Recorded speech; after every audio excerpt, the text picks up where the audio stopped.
All right, so this is a video that goes over our Algebra 2, Chapter 1, Section 1, Patterns and Expressions.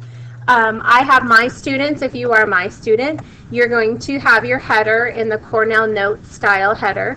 So please populate the top of your notes page with this information. Our learning objective today is to identify and describe patterns. So we did a Quizlet where we took our vocab words and wrote the proper glossary definitions. For your guys' notes, I want you to write the word and then the definition in your own words. And when you take notes, this is always a good thing to do so that it makes you take the information, it's in math speak, you convert it into language that makes sense to you. So when you're looking at a constant, it is a value that does not change. It's constant. Usually it's a number like 7. 7 is always 7. -4 is always -4. That's a constant. Variable quantities, the value changes. Like in our pick a number. Our variable was the number range.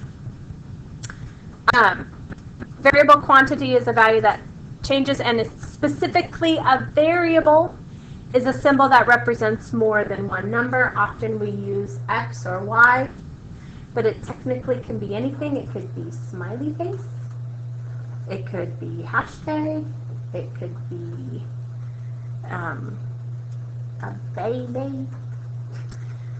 So a variable is a symbol that represents more than one number.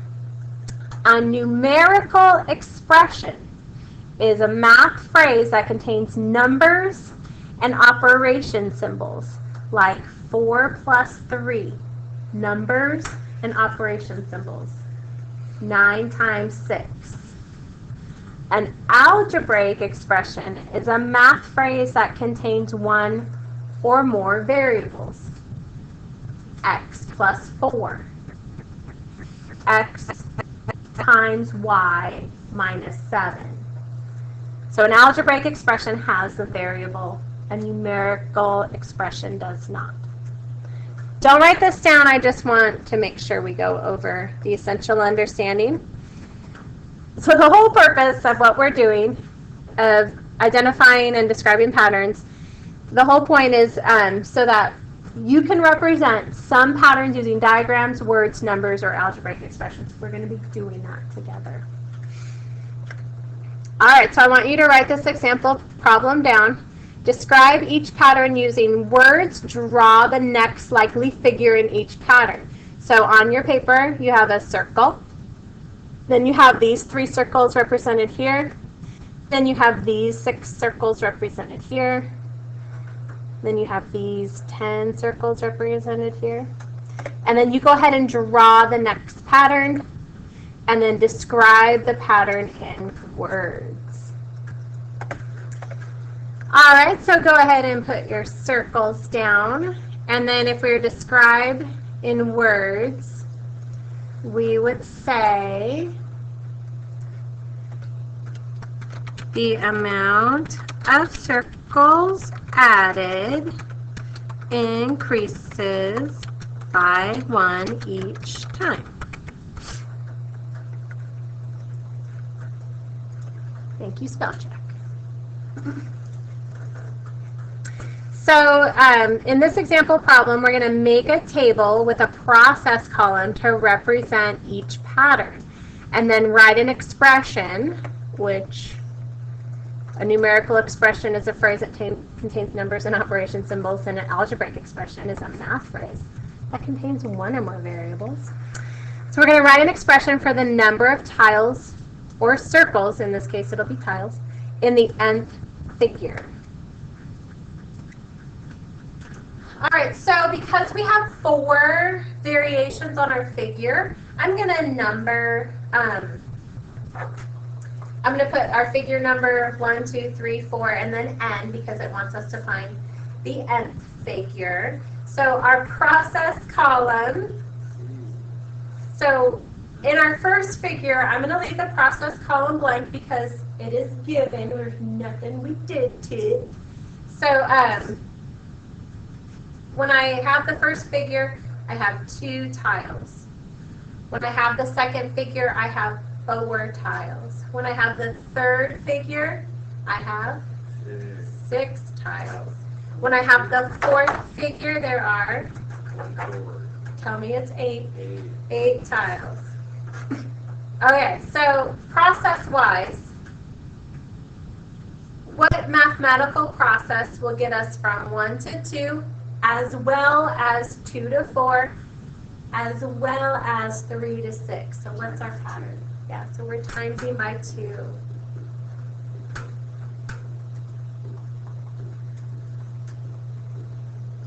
Which means n times 2, the algebraic expression for that is going to be 2n. Get down.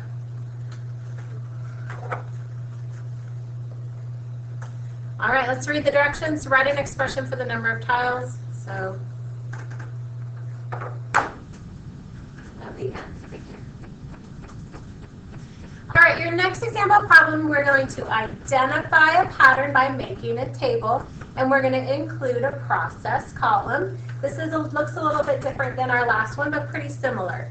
So we have to look at our inputs here. So we've got an input of 1, 2, 3, 4, 5. Yeah, go ahead and put that graph on there. It's just dots and a couple lines. Our outputs. When we input 1, we output 0.5. When we input 2, we output 1. We input 3, we output 1.5. We input 4, we output 2. Are we only doing 1-1 notes today? Mm-hmm.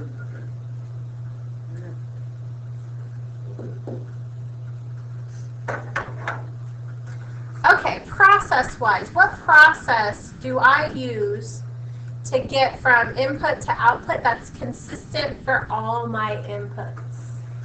Dean? Times it by 0.5. How else can I say that besides times it by 0.5? Multiply it by 5. We could multiply it by 1/2, or we can. What if we use a different operation? If I didn't use multiply, we can divide by 2. So we can either write it as times 1/2 or times 0.5, or we can write it as divide by 2. Both would be correct. Include a process column. Okay.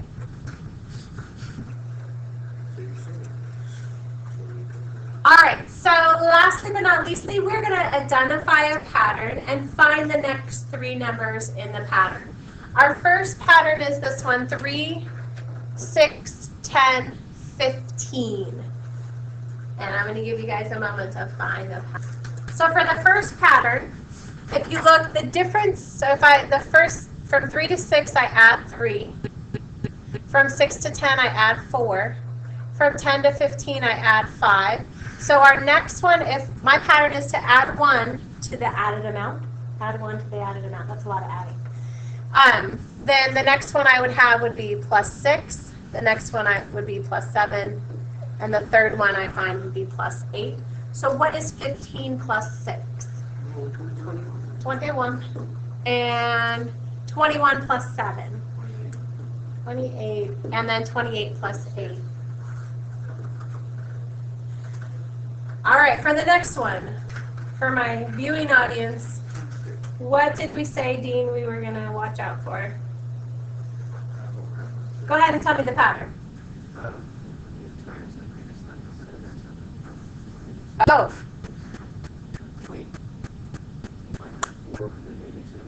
So I times by 3 each time.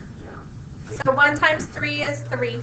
3 times 3 is 9. 9 times 3 is 27. 27 times 3 is 81. So we're going to times 3. So what's 81 times 3? Somebody get your calculator. 43. What is it? 243? Yeah. And then what's 243. 486 plus 243? don't know.